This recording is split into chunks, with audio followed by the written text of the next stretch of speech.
Haleluya. Silakan duduk. Kekasih-kekasih Kristus, luar biasa.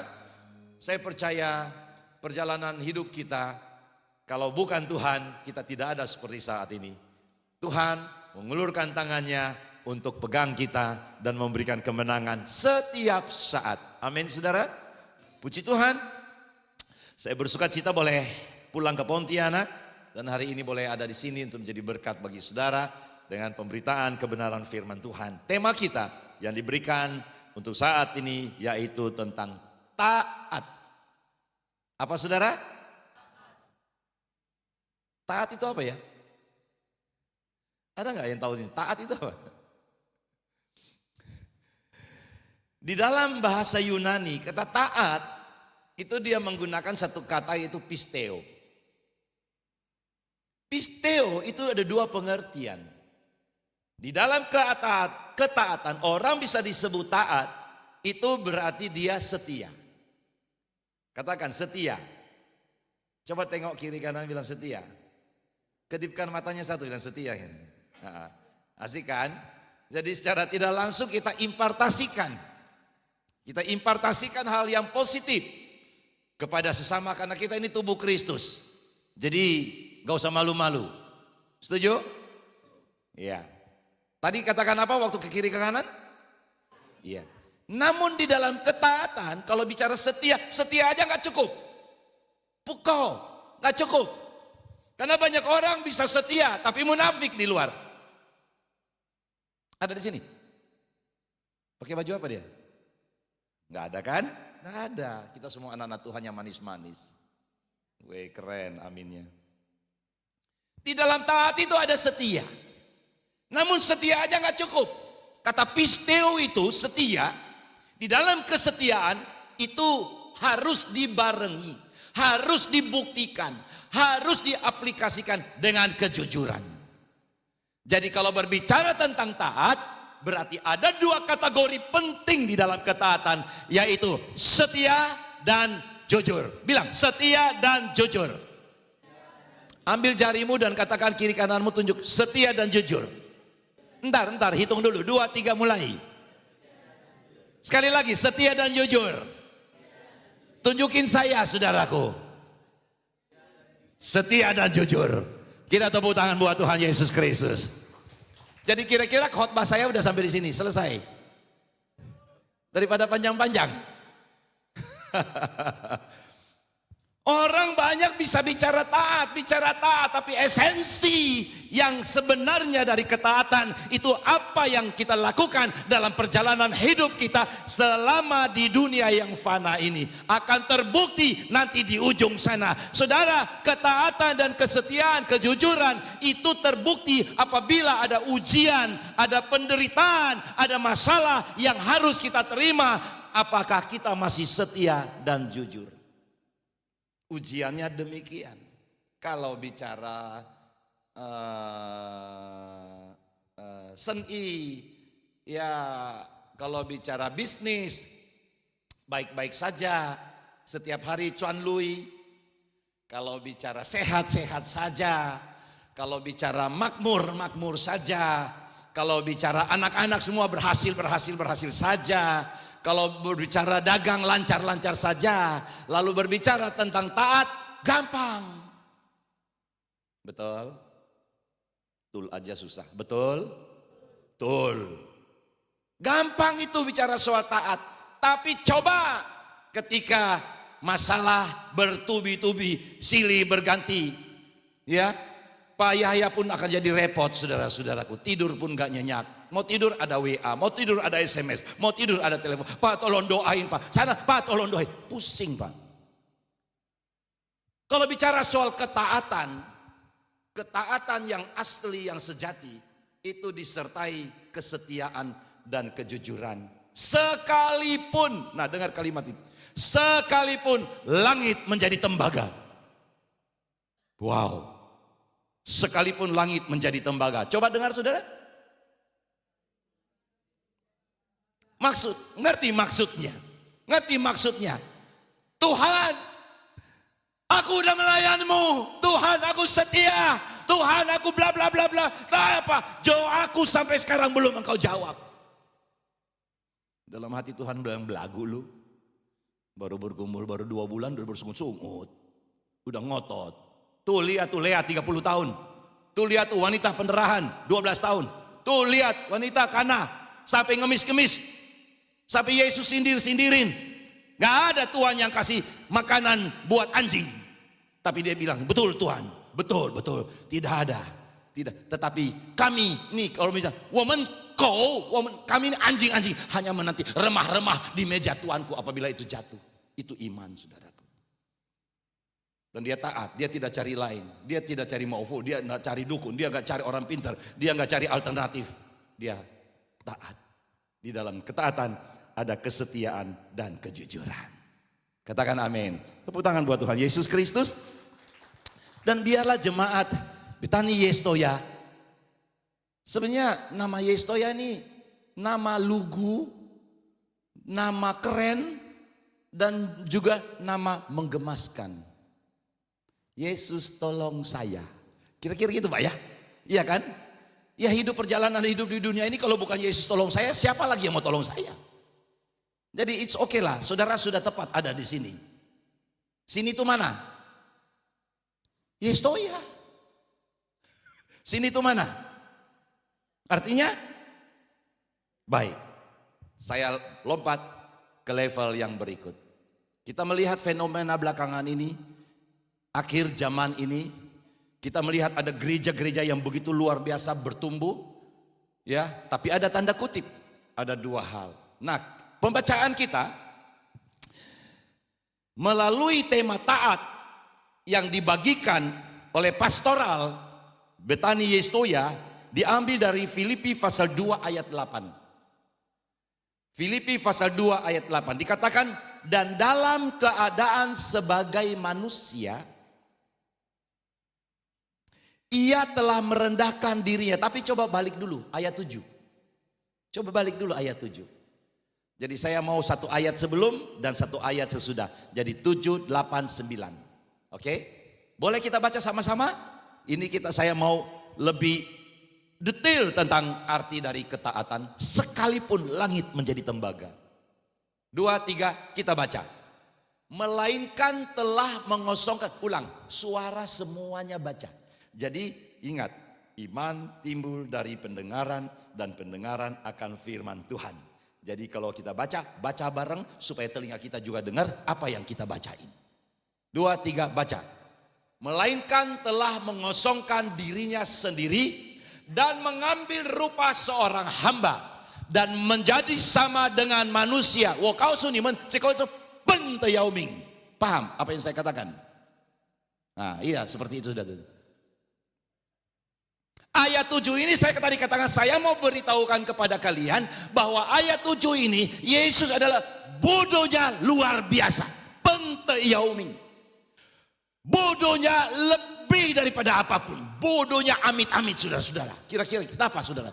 Dia Allah yang maha kuasa. Dia Allah yang maha mulia. Dia Allah, segala Allah. Semua langit, bumi dan seluruhnya miliknya. Tapi dia mau tinggalkan itu. Dia mau mengosongkan dirinya sendiri. Bahkan mengambil rupa sebagai seorang hamba. Sebagai hamba saudara. Berbicara tentang hamba berarti tidak ada kebebasan dan kemerdekaan apapun. Karena harus dikekang oleh penguasa. Yesus mau melakukan itu karena Yesus sadar kalau dia tidak melakukan itu berarti kita tidak ada satupun yang selamat karena kita sudah dicengkram, dikekang oleh si jahat, si iblis itu saudara-saudara.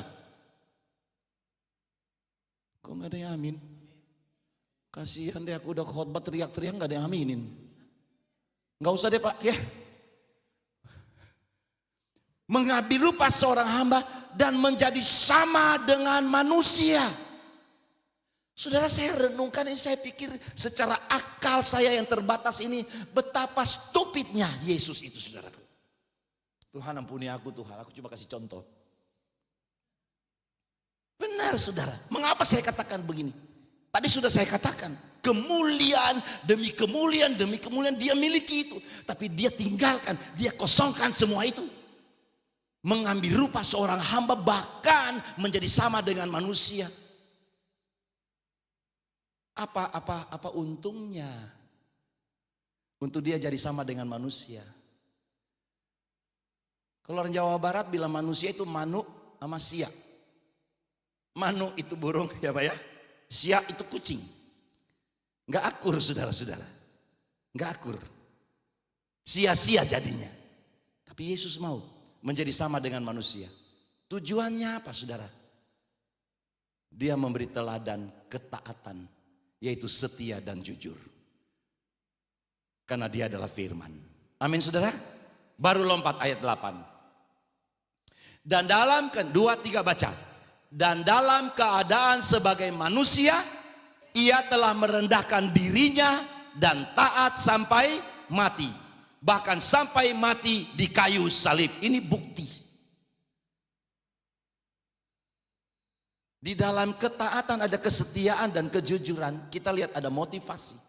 Motivasi Allah adalah melakukan apa yang Allah mau, yaitu kasih, perbuatan kasih.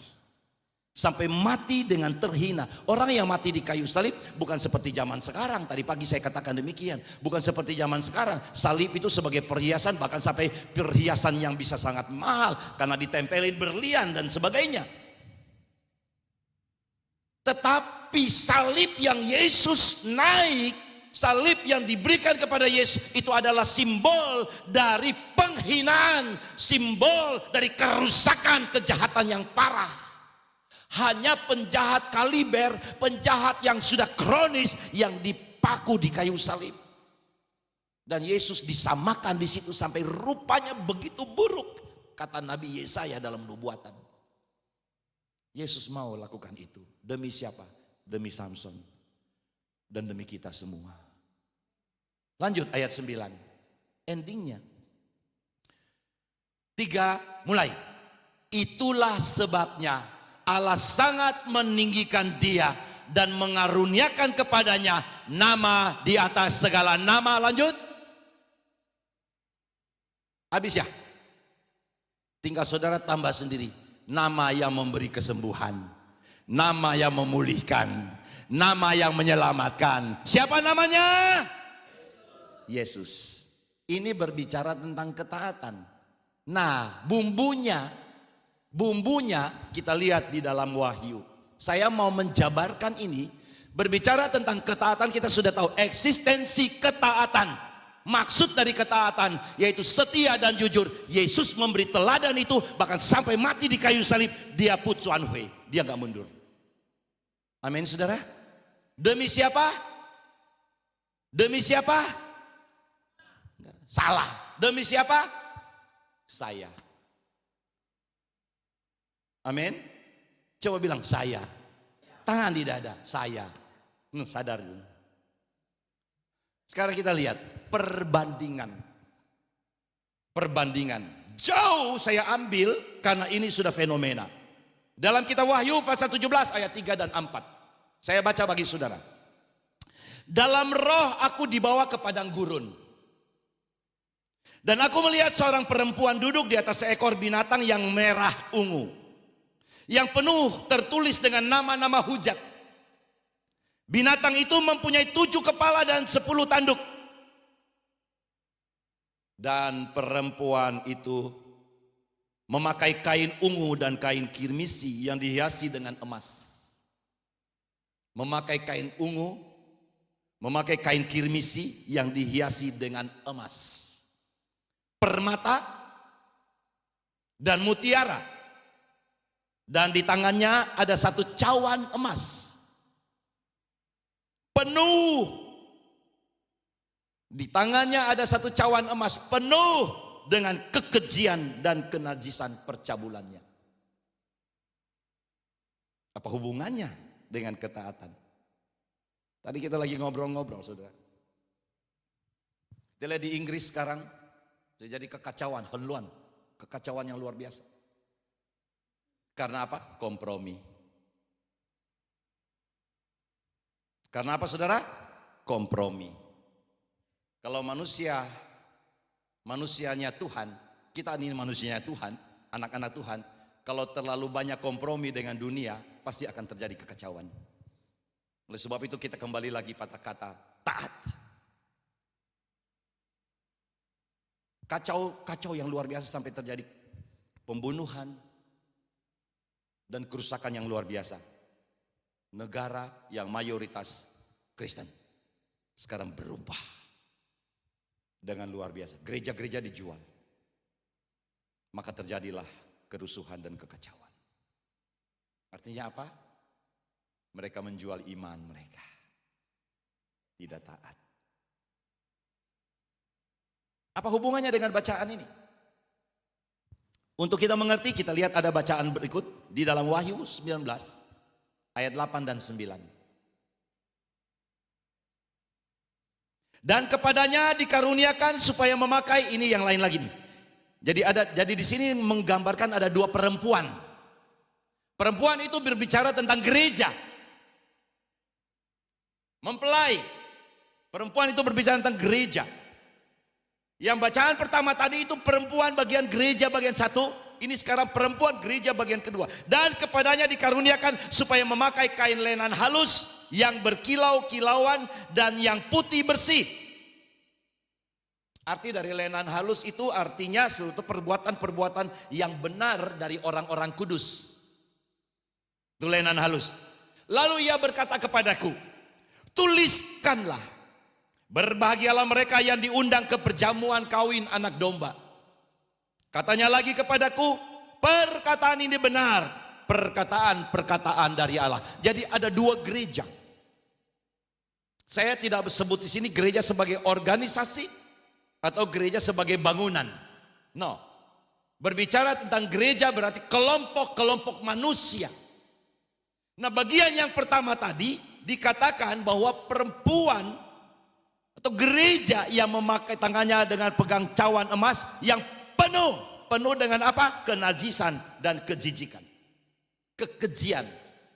Walaupun bergelimang, ini suatu gambaran perselingkuhan gereja di akhir zaman ini dengan cara-cara duniawi, kompromi dengan duniawi, yaitu saudara-saudara dengan anggur yang memabukkan, dengan cara-cara duniawi untuk menjalankan apa yang mereka katakan, yang mereka jalankan.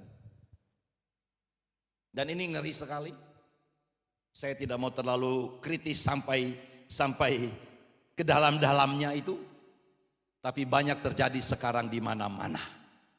Lalu kita lihat di medsos, sudah mulai banyak terjadi hujatan-hujatan pada gereja-gereja Tuhan dari kelompok-kelompok yang tidak seiman. Salah siapa? Lalu mulai cari kambing hitam. Sebenarnya bukan salah siapa-siapa, salah kita gereja Tuhan sendiri. Ketaatan yang semu bisa setia, tapi tidak ada kejujuran. Wah, sekarang lagi ramai kalau saudara semua lihat medsos, 80% hal yang negatif setiap hari kita baca. Setiap hari lewat beranda kita. Ini terjadi, saudara. Saudara kekasih dalam Tuhan, kemudian gereja yang kedua, perempuan yang kedua, ini yang Tuhan kehendaki.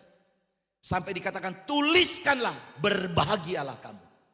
Berbahagia, saudara. Karena dia diberikan apa, saudara-saudara? Berikan lenan halus. Lenan halus di arti harfiahnya itu orang-orang yang perbuatan-perbuatannya setiap hari benar teruji. Ini yang disebut ketaatan. Ketaatan dan kejujuran. Dan namanya ditulis sehingga disebut berbahagia. Saya percaya jemaat Betani Yestoya di Pontianak adalah golongan yang seperti ini. Amin apanya? Lenan halus, jubah putih. Amin saudara. Perbuatan-perbuatan yang benar. Amin saudara. Jangan di dalam gereja amin, di luar sana amon. Jangan di dalam gereja muka malaikat tapi di luar sana muka setan. Tapi itu tidak ada di sini. Semua cantik-cantik ibu-ibu dan ganteng-ganteng bapak-bapak. Ya enggak ada yang amin, terserahlah pada kalian. Ketaatan adalah mutlak. Ketaatan adalah mutlak. Orang percaya sebab tidak semua orang dipanggil untuk berdiri di mimbar untuk khotbah. Enggak semua orang dipanggil untuk khotbah. Tidak semua orang dipanggil untuk menyerahkan kekayaannya. Enggak, tidak semua orang dipanggil seperti itu. Tapi semua orang dipanggil untuk taat. Yaitu saudara dan saya. Oke, saya lanjutkan. Namun Semua ketaatan itu sebagai kunci dan syarat mutlak dalam mengikuti Kristus. Mengikut Yesus, keputusanku harus disertai dengan ketaatan dan kejujuran. Enggak bisa separuh-separuh. Saudara kekasih dalam Tuhan Yesus, zaman ini begitu banyak gereja dalam persaingan. Ini organisasi. Ini organisasi. Gereja yang bentuk fisiknya ada di luar sana banyak. Dengan persaingan-persaingan yang luar biasa, yang telah bergeser dari hakikat dunia, telah masuk, bukan gereja masuk dalam dunia lalu menghamirkan dunia itu menjadi milik Kristus. Tapi jujur sekarang kita lihat dunia sudah masuk di dalam gereja untuk mempengaruhi gereja. Bukan satu dua, banyak saudara-saudara. Semakin kita lihat saudara, sampai mempengaruhi orang-orang yang mengikuti. Kalau gereja Yestoya, ruangannya kecil, gak enak. Yang di sana tuh loh, keren, bagus spotlightnya, ya lightingnya. Wah itu para bidadari-bidadari yang menarinya. Wah itu keren banget saudara. Rame-rame ke sono saudara. Rame-rame ke sono. Tapi nggak tahu apa yang didapat. Hanya cari enaknya doang. Ini berbahaya saudara-saudara. Ini berbahaya. Saudara ingat gak ada kejadian di Taman Eden? Pada waktu Adam dan Hawa sudah makan tuh buah, kemudian Allah datang kan di Taman Eden kan? Masih ingat gak cerita itu? Atau orang Kristen gak tahu cerita itu? Ini bukan komik saudara, ini Alkitabiah. Waktu Tuhan berjalan di taman itu, apa yang Tuhan lakukan? Tuhan tuh manggil, Adam, di manakah engkau? Betul? Tuhan panggil Adam dan Hawa, di manakah engkau? Saudara tahu kenapa sampai Tuhan panggil? Dalam hati saudara, dalam hati saya pikir, bukankah Tuhan kan maha tahu? Emang dia gak tahu Adam ada di mana? Adam tuh lagi ngumpet karena berbuat dosa. Biasa orang kalau berbuat dosa tuh ngumpet saudara. Ya, di sini ada? Gak ada kan? Adam, di manakah kamu? Sembunyi mereka. Kemudian agak malu-malu, agak takut-takut, kami ada di sini. Loh, kenapa kau sembunyi? Iya, kami telanjang. Lah, siapa yang bilang bahwa kamu telanjang? Ini gara-gara biniku nih, dia menjerumuskan aku, dia suruh aku makan buah itu. Terjadi saudara, tuduh menuduh saudara. Tapi saya nggak bahas itu dulu. Saya tanya, kenapa Allah masih tanya Adam ada di mana? Apakah Allah tidak tahu? Allah tahu Adam di mana. Tetapi pertanyaan Allah kepada Adam dan Hawa, di manakah engkau, supaya menyadarkan Adam dan Hawa di mana saat itu mereka ada. Saudara mengerti apa yang saya maksudkan? Anda ada di Betani Yestoya. Kalau Tuhan hadir di sini tanya, hei jemaat, Anda ada di mana? Gak ngumpet, tetapi dengan lantang, kami ada di Yestoya. Tepuk tangan buat Tuhan Yesus Kristus. Supaya kita menyadari, banyak di luar sono saudara. Banyak sekarang orang Kristen karena maunya enak sendiri. Terjadi pergeseran iman dan ketaatan itu. Dia cari yang enak-enak. Akhirnya dia melanglang buana dari gereja 1, 2, 3. Dia keliling terus sampai akhirnya lumpuh, kakinya kecapean. Gak dapat apa-apa. Tapi aku lihat wajah-wajah di sini semua wajah-wajah yang taat. Amin. Ya amin gitu, agak lantang dikit aminnya, biar saya tambah semangat. Terlambat aminnya. Tetapi ini fakta saudara, ini fakta yang terjadi. Begitu banyak orang yang kerohaniannya diragukan karena dia tidak tahu dia berada di mana. Tuhan hari ini mau ketaatan itu dibarengi dengan tindakan, yaitu di mana kau ditanam, tertanamlah di situ dengan dalam, tertanamlah dengan baik, supaya engkau bertumbuh dan menjadi subur dan menghasilkan buah-buah yang lebat. Kalau Tuhan sudah membawa kau di tempat ini di Yestoya, di Pontianak ini, tertanamlah di situ. Apapun yang terjadi, mau Pak Gembala khotbahnya sambil mukanya kayak singa, apapun, saudara obey, saudara taat. Karena motivasi saudara adalah supaya engkau bertumbuh. Di situ harus disertai dengan kejujuran. Banyak orang dia hanya cuma datang kayak tadi ibadah ke satu. Itu pengintai-pengintai yang diutus Musa melihat tanah perjanjian, itu mereka tuh sudah lihat hasil yang luar biasa.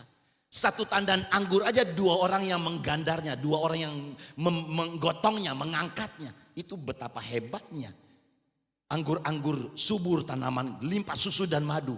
Tapi mereka tidak pernah diizinkan lagi masuk ke tanah perjanjian. Karena kenapa? Mereka cuma sebagai pengamat saja. Tahu arti pengamat? Sudah lihat, sudah kecap, tapi tidak bertindak.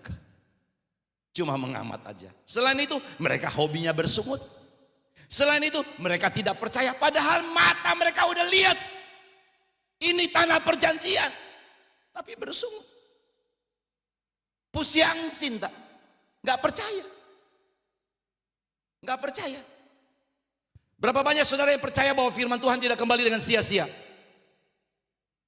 Semua amin. Iya dan amin. Firman Tuhan berkuasa. Mereka gak percaya apa yang difirmankan. Sampai mereka bilang kami ini cuma kayak belalang. Kecil. Penduduk di sana raksasa. Aku bilang memang betul secara spesifik. Mereka di sana fisik mereka tuh kayak raksasa. Betul. Yang minta itu kecil-kecil saudara. Tapi hari ini saudara, Anda dan saya, kita menghadapi raksasa kehidupan di sekeliling kehidupan kita di luar sana. Bagaimana kita mengalahkan raksasa? Panggil polisi, polisi juga kalah. Untuk mengalahkan raksasa kehidupan di luar sana, hari ini aku katakan dalam nama Yesus, ubah dirimu juga menjadi raksasa iman untuk mengalahkan raksasa duniawi itu. Tepuk tangan bagi Tuhan Yesus Kristus. Oh, Tuhan bilang imanmu sebesar biji sesawi aja bisa punya kuasa, apalagi sebesar biji jagung. Jangan-jangan kita nggak sampai sebesar biji sawi, itu kecil sekali saudaraku. Kecil sekali. Biji tomat itu besarnya berapa kali dari biji sawi. Biarlah hari ini dengan ketaatan dan kejujuran, iman saudara dan saya semakin bertumbuh menjadi raksasa yang luar biasa. Amin saudara. Nah, kita kembali. Namun gereja-gereja sekarang semakin hari semakin dengan cara-cara duniawi. Wajah gereja berbeda dengan yang aslinya. Wajah gereja sekarang orang lebih demen. Saudara, aduh aku miris banget. Kalau saya kan khotbah keliling saudara. Sesuai apa ya? Ada yang saya tolak, ada yang saya welcome. Oke. Kemarin saya harus KKR besar di Surabaya. Saudara, aduh, ada hal-hal yang, ada gereja-gereja yang sudah membuat gereja itu 11-12 dengan diskotik. Paham maksud saya? 11-12 dengan diskotik. Suatu ketika saya khotbah di Bandung. Khotbah ada seorang ibu, dia datang kepada saya. Sedikit konseling. Oke, duduk, ngomong, apa Bu yang bisa saya bantu? Pak, bagaimana ya, saya ini pusing. Kenapa Bu? Anak saya. Kenapa anak ibu? Masalahnya apa? Jadi gini Pak, dia cerita, anak saya itu gak pernah mau ke gereja. Tapi kemudian temannya membawa dia ke gereja. Ada satu gereja. Waktu dia pergi ke gereja itu, dia senang banget. Dia senang. Karena di gereja itu musiknya, saudara, perpaduan musik ini kalau saudara amati, ya, ada beat, ada harmoninya, ada melodinya. Ketika itu semua disatukan, itu menjadi satu hal yang indah, yang luar biasa, yang masuk ke dalam spirit kita. Tapi ada perbedaan, kalau beatnya sendiri, maka terjadilah hingar-bingar. Nah, si anak ini dia pergi ke gereja yang sudah mirip yang tadi saya katakan itu. Dengan lightingnya, dengan para pemandunya, dengan para asyir yang ada, singers yang ada. Belarin kayaknya begitu. Jadi nyanyi, gak masalah. Kita mau nyanyi lompat-lompat puji-puji Tuhan, it's okay. Gak masalah saudara. Tapi bukan itu goalnya, hati-hati. Bukan itu goalnya. Ketika Anda dan saya bernyanyi, kita suruh Tuhan dengar kita. Betul? Emang kita nyanyi buat siapa? Kita suruh Tuhan dengar kita. Tapi heran, banyak orang ketika firman Ketika kita menyanyi, kita suruh Tuhan dengar kita. Ketika firman diberitakan, Tuhan suruh kita dengar dia. Setuju?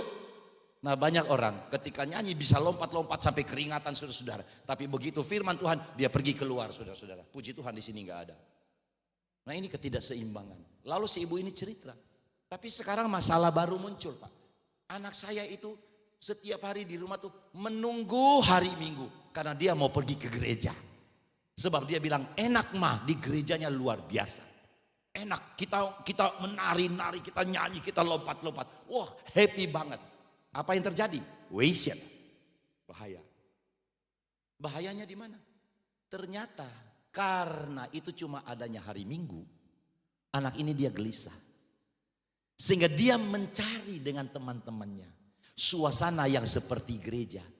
Masuk ke night club, saudaraku. Di night club ternyata musiknya sama dengan yang di gereja. Hingar-bingar, spotlight, lighting semua sama. Jadi di situ. Jadi persoalannya sekarang, Pak, anak saya suka ke night club. Ayo. Ming, Pak Ima, paham? Paham? Ini bukan yang Tuhan mau. Jangan izinkan dunia masuk di gereja. Tapi biarlah kita gereja masuk dan menghamirkan dunia. Katakan amin. Gereja telah melenceng. Gereja telah menjauh dari ketentuan, dari patron yang Allah inginkan. Kalau saudara mau belajar tentang apa itu gereja, buka lagi mulai dari Kisah Para Rasul. Maka saudara akan belajar di situ. Apa itu gereja yang sesungguhnya? Eklesia, apa itu eklesia? Gereja, igreja dari bahasa Portugis, apa itu gereja? Nah, kita lihat di sini, ini berbicara tentang ketaatan. Banyak kali ketaatan tergerus, tergrading karena duniawi. Saya nggak berbicara ketaatan seperti yang mungkin orang harapkan, tapi saya berbicara tentang ketaatan, tentang fakta yang terjadi belakangan ini. Banyak orang akhirnya taat, tapi taat di dalam kerancuan kesalahan. Kita kembali pada firman Tuhan. Berbicara tentang ketaatan, orang pikir ketaatan itu berkat, ketaatan itu miracle, blessing, mujizat. Orang pikir berbicara ketaatan itu yang indah-indah. Halo. Sorry. Saya bukan bilang itu tidak alkitabiah, tetapi itu sama sekali miris. Saudara-saudara bisa untuk membangun iman kita dan percaya kita. Yang berbicara tentang ketaatan, apabila langit menjadi tembaga, engkau tidak berubah. Sekali Yesus, tetap Yesus. Tuhan tidak jawab doamu, bukan karena Tuhan tidak jawab doamu, tapi Tuhan cuma mau taat loh. Sebab hal kerajaan Allah bukan soal makan, minum, pakai, penampilan, tinggal dan sebagainya. Tapi hal kerajaan Allah adalah ketaatan kepada Tuhan. Kok nggak ada yang aminin? 1 Timotius 6:6. Apabila engkau beribadah dengan rasa cukup, maka akan memberi keuntungan yang besar. Rasa cukup itu apa? Ketaatanmu yang konstan, setia dan jujur. Banyak orang ke gereja hanya supaya diberkati.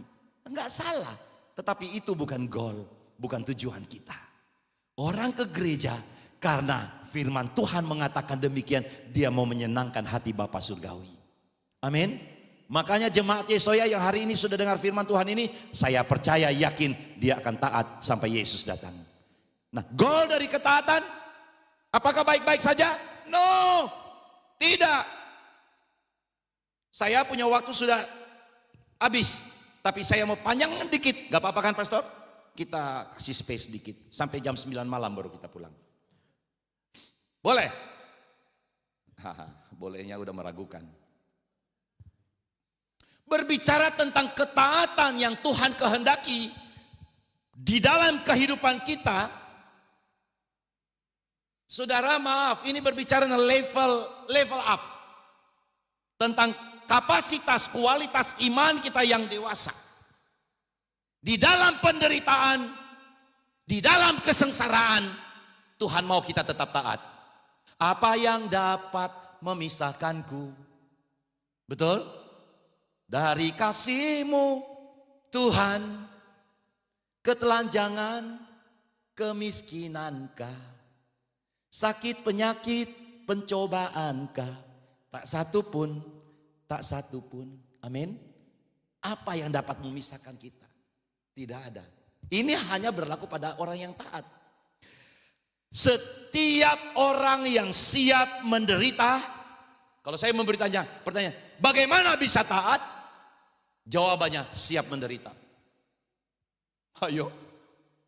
Loh, jadi selama ini saya ke gereja untuk apa? Berkat. Karena itu kekeliruan. Setiap orang yang taat, dia siap menderita. Saudara, bukti Alkitab sudah terlalu banyak. Kalau saya mau bahas satu persatu, kita akan makan waktu cukup banyak. Tapi saya mau singkat-singkat saja, saudara. Semua murid Yesus, semua murid Yesus, ending kehidupannya secara kasat mata manusia, hancur. Menderita, siksaan, kesengsaraan. Hancur bukan rohaninya yang hancur, tetapi fisiknya. Contoh pertama kita lihat Matius. Matius meninggal karena disiksa dan dibunuh oleh pedang. Dengan pedang dia dibunuh di Ethiopia. Matius. Yang kedua, Markus meninggal dunia di Alexandria, Mesir, setelah badannya, ini mengerikan banget, badannya diseret hidup-hidup dengan kuda melalui jalan-jalan yang berbatu sampai hancur. Saudara bayangin, Markus.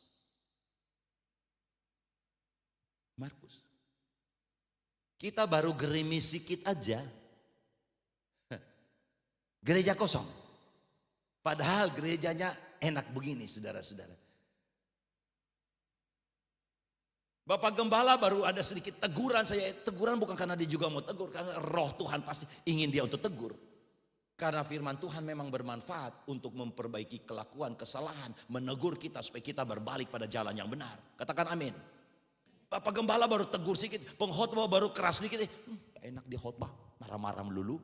Padahal gak marah, firman Tuhannya yang keras. Bisa tak? Markus ditarik dengan kuda sampai badannya hancur. Apa dia katakan, Tuhan aku udah gak sanggup, sorry. Oke lah aku murtad. Enggak, sampai mati. Yang ketiga, Lukas mati digantung di Yunani setelah ia khotbah kepada orang-orang yang belum mengenal Tuhan. Lukas, dokter, dia seorang dokter. Digantung, saudara. Siapa lagi, saudara-saudara? Yohanes. Gila ini Yohanes, gila ini, saudara. Tapi dia gak mati. Sampai akhirnya dibuang di Patmos. Digoreng, kayak pisang goreng, kayak ayam goreng. Itu wajan dikasih minyak, atau mungkin minyak 2 ember kali ya. Sampai mendidih, dimasukkan Yohanes ke situ. Digoreng si Yohanes di minyak mendidih. Itu mengerikan banget, saudara. Tapi kita lihat upah dari ketaatan. Dia tidak menyangkal Tuhan. Dia obey. Karena dia tidak punya motivasi yang menyimpang. Dia setia dan jujur. Ku mau cinta Yesus selamanya. Ku mau cinta Yesus selamanya. Bohong. Bohong. Tapi enggak di sini. Iya, oke lah kita semua mau cinta Yesus selamanya. Meskipun badai modelmu, ku tetap cinta Yesus. Alhamdulillah. Semoga demikian. Amin, saudara. Petrus disalibkan dengan kepala terbawa ke bawah. Kayu salib dibentuk berhuruf X, itu penderitaan. Kayu salibnya dibentuk X, dipaku kaki tangan, dibalikin. Jadi begini, sudah. Kepala di bawah. Itu dehidrasi tingkat tinggi.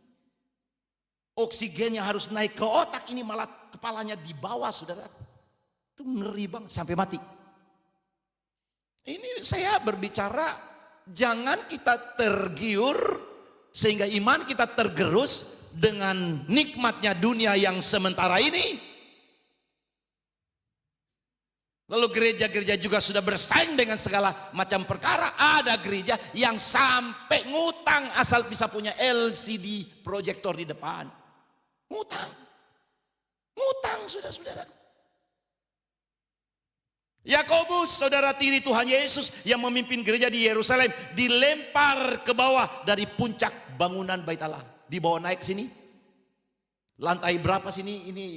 Ini Mega Mall lantai berapa? Dilempar dari atas ke bawah. Dilempar.